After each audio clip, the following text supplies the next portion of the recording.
বিসমিল্লাহির রহমানির রহিম। আলোচনা করব চট্টগ্রাম বন্দর কর্তৃপক্ষ।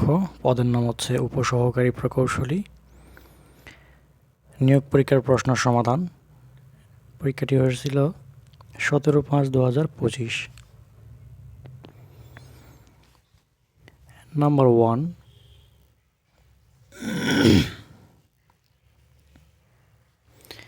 এক নম্বর প্রশ্ন কি বলছে একটু দেখো, যে বাংলা ভাষায় কত প্রকার অব্যয় শব্দ রয়েছে ও কি কি?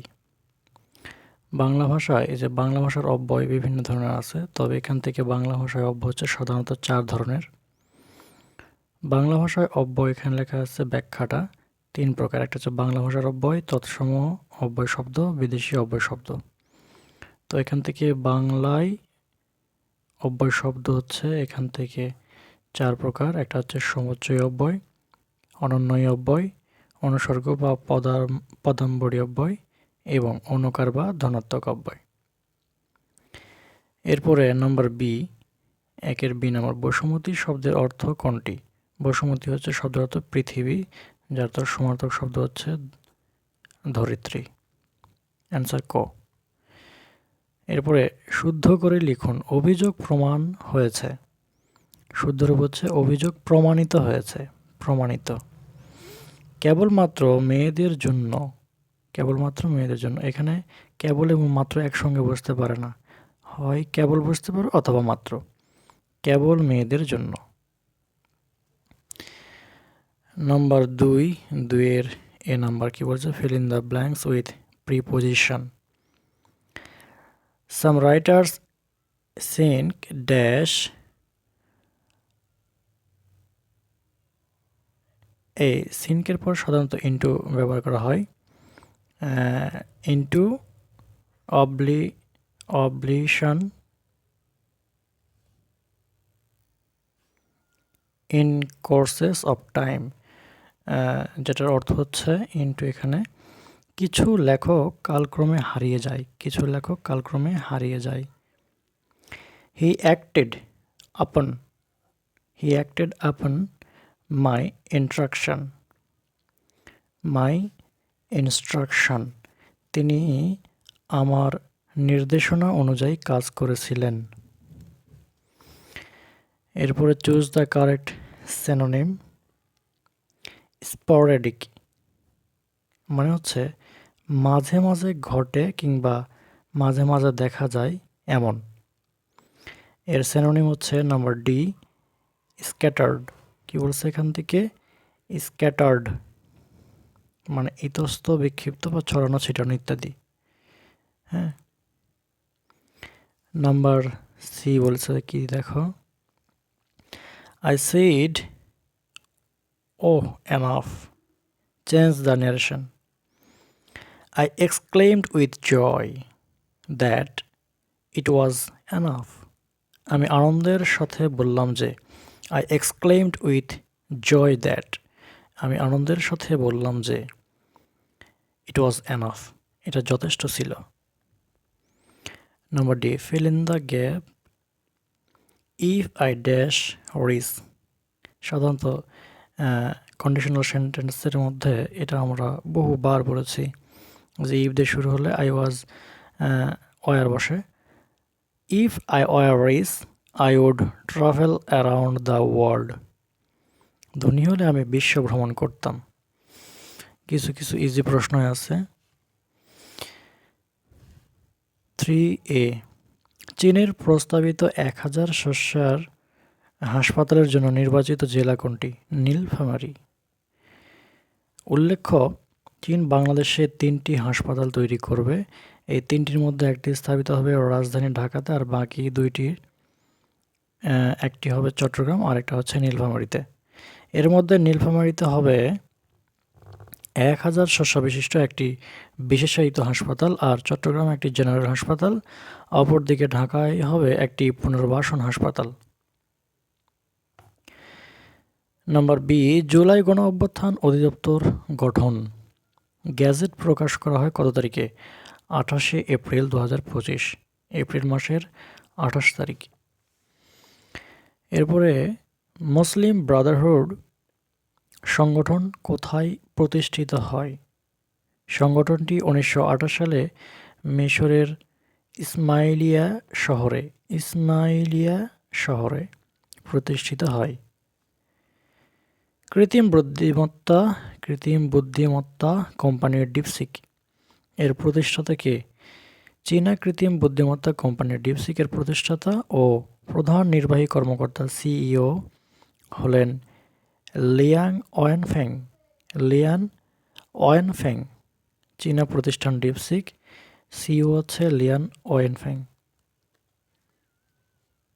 তিনি 2023 সালে ডিপসিক প্রতিষ্ঠা করেন, 2023, যা চীনের হ্যাংজৌ শহরে অবস্থিত এবং হাই ফ্লায়ার নামক একটি হেজ ফান্ডের মালিকানাধীন।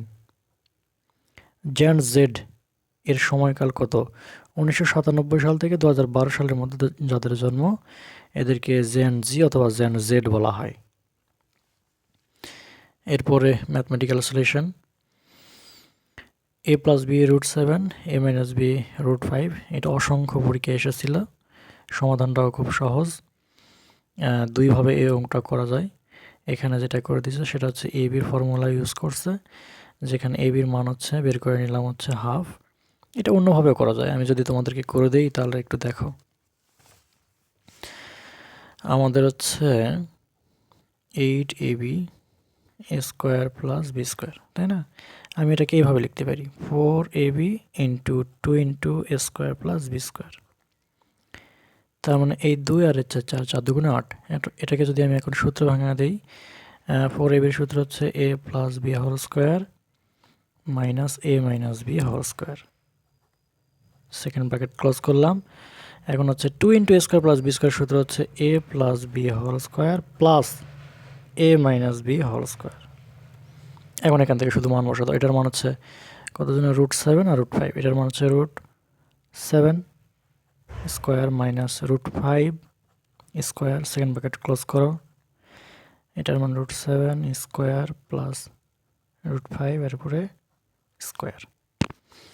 এখন এখানে √7 এর উপর স্কোয়ার মানে হচ্ছে 7 মাইনাস 5, আর এখানে হচ্ছে 7 প্লাস 5। তার মানে এখানে 2 গুণন 7, 5 7 12, মানে 12 গুণন 24। এইভাবে এই অঙ্কটা করা সহজ হয়। এখানে তোমাদের অন্য নিয়মে করে দিছে, যেটাই হোক। এরপর দেখো, কোন ত্রিভুজের দুইটি বাহুর দৈর্ঘ্য যথাক্রমে 6 মিটার এবং 8 মিটার, এদের অন্তর্ভুক্ত কোণ হচ্ছে 60 ডিগ্রি, তাহলে ত্রিভুজটির ক্ষেত্রফল কত? যদি দুইটি বাহু এবং একটি কোণ দেওয়া থাকে তাহলে ক্ষেত্রফল নির্ণয়ের সূত্র হচ্ছে দুইটা বাহু হাফ গুণন দুইটা বাহু, মানে হচ্ছে এ, একটা বাহুকে যদি আমি এ ধরি আর একটা বাহুকে যদি বি ধরি তাহলে এ গুণন বি ইন্টু সাইন থিটা। এই সূত্রের মধ্যে মান বসায় দাও এ বি এবং সাইন থিটার মান বসায় দাও, অ্যান্সার আমরা পেয়ে যাব। এই পাশে সমাধান করে দেওয়া আছে।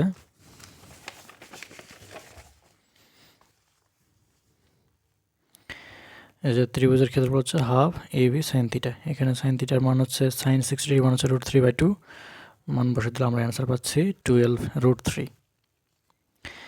কোনটি নবায়নযোগ্য সম্পদ? দেখো, বায়ু, সৌরশক্তি, বায়ুশক্তি, সমুদ্র স্রোত, পারমাণবিক শক্তি ইত্যাদি হতে নবায়নযোগ্য শক্তি পাওয়া যায়। এই শক্তির উৎস অফুরন্ত, একবার ব্যবহারের পর শক্তির উৎস নিঃশেষ হয়ে যায় না। তাহলে সৌরশক্তি নবায়নযোগ্য শক্তির প্রধান উৎস। নবায়নযোগ্য শক্তির অপর নাম হচ্ছে ক্লিন এনার্জি বা গ্রিন এনার্জি। নাম্বার বি, কোনটি সিস্টেম সফটওয়্যার নয়? নাম্বার সি, অ্যান্সার হচ্ছে সি, মজিলা ফায়ারফক্স। সফটওয়্যার সাধারণত দুই প্রকার, একটা হচ্ছে অ্যাপ্লিকেশন সফটওয়্যার আর একটা হচ্ছে সিস্টেম সফটওয়্যার। অপারেটিং সিস্টেমের মধ্যে আছে উইন্ডোজ, লিনাক্স, iOS, অ্যান্ড্রয়েড, এগুলো হচ্ছে সিস্টেম সফটওয়্যার। আর আমরা আমাদের কাজের সুবিধার জন্য যে সব সফটওয়্যার ব্যবহার করি এগুলোকে বলা হচ্ছে অ্যাপ্লিকেশন সফটওয়্যার, যেমন MS পাওয়ারপয়েন্ট, MS ওয়ার্ড, তারপর হচ্ছে অ্যাডোব ফটোশপ, গেমস ইত্যাদি। উল্লেখ্য কিছু জনপ্রিয় ওয়েব ব্রাউজার হলো, এগুলো হচ্ছে web browser, Google Chrome, Mozilla Firefox, Internet Explorer, Apple Safari ইত্যাদি। ইন্টারনেটের জন্য কেনাবেচাকে বলা হয় e commerce. B number e commerce. ব্যাখ্যাটা সহ আমি পড়তেছি। ই কমার্স ওয়েবসাইট বা স্টোর নিঃসন্দেহে আমাদের শপিংয়ের ভবিষ্যৎ। অনলাইন শপিং সাইটগুলির এই বৃদ্ধির কারণেই লোকেরা দোকানগুলির চেয়ে অনলাইন শপিংয়ের দিকে এগিয়ে চলেছে। বিশ্বের সেরা 6টি ই কমার্স ওয়েবসাইট অ্যামাজন, ওয়ালমার্ট, তারপর হচ্ছে টার্গেট, আলিবাবা, ফ্লিপকার্ট ইত্যাদি ইত্যাদি। পরম শূন্য তাপমাত্রা কোনটি? -20 ডিগ্রি ফারেনহাইট। যে তাপমাত্রায় কোনো গ্যাসের আয়তন শূন্য হয়ে যায় তাকে পরম শূন্য তাপমাত্রা বলে। সাধারণত -273 ডিগ্রি সেলসিয়াস পরম শূন্য তাপমাত্রা বলা হয়। এত ডিগ্রি সেলসিয়াস তাপমাত্রাকে পরম শূন্য বলা হয়। এই তাপমাত্রার কোনো তাপমাত্রা বাস্তবে আশা করা যায় না। এক চরম শীতলতাও বলা যায়। ক্যালভিন স্কেলে এ মান হচ্ছে 0 ডিগ্রি বা -273 ডিগ্রি সেন্টিমিটার লেখা আছে। এটা হচ্ছে ক্যালভিন স্কেলে। যাই হোক, এরপরে কোনটি ইনপুট এবং আউটপুট ডিভাইস হিসেবে কাজ করে? Touch screen. এটা ইনপুট আউটপুট দুটোই দেখা যায়, যেটা ব্যাখ্যা দেখতে পাচ্ছ। এরপরে নাম্বার 7, 100 বর্গমিটার দেয়ালে 20 মিলিমিটার প্লাস্টার 1:4 অনুপাতে 1:4 অনুপাতে করা হলে সিমেন্ট বা বালির পরিমাণ কত? ব্যাখ্যাটা হচ্ছে এরকম। দেয়ালের ক্ষেত্রফল হচ্ছে 100 বর্গমিটার, দেয়ালে প্লাস্টারের উচ্চতা এত মিলিমিটারকে আমরা মিটার করে নিলাম, 1000 দ্বারা ভাগ করে নিয়ে মিটার করে নিলাম। দেয়ালের আয়তন হবে, ক্ষেত্রফলকে যদি আমরা উচ্চতা দ্বারা ভাগ করি, ক্ষেত্রফলকে উচ্চতা দ্বারা ভাগ করা মানে হচ্ছে আয়তন নির্ণয় করা। আয়তনের সূত্র হচ্ছে দৈর্ঘ্য গুণন প্রস্থ গুণন উচ্চতা। তো এখানে হচ্ছে ক্ষেত্রফল মানে দৈর্ঘ্য গুণন প্রস্থ একসঙ্গে আছে এখানে, আর এটা হচ্ছে উচ্চতা, তার মানে আয়তন পাচ্ছি আমরা এত ঘনমিটার। বালি অনুপাত সিমেন্ট 1:4, অনুপাতের যোগফল হচ্ছে 5। তাহলে সিমেন্ট আছে এই যে 1 অনুপাতের জন্য 1, এই যোগফল 5 গুণন এই যে আয়তন দ্বারা গুণ করে দাও, তাহলে আমরা পাচ্ছি এত ঘনমিটার। সিমেন্ট হচ্ছে এত সেন্টিমিটার। এগুলো ব্যাখ্যাগুলো দেখলে বুঝতে পারবে। এই আমাদের 7 পর্যন্তই আমাদের সমাধান এখানে। তাহলে আজকে আমরা আলোচনা করলাম 2025 সালের 17 মে চট্টগ্রাম বন্দর কর্তৃপক্ষের নিয়োগ পরীক্ষার প্রশ্ন সমাধান। ধন্যবাদ সবাইকে।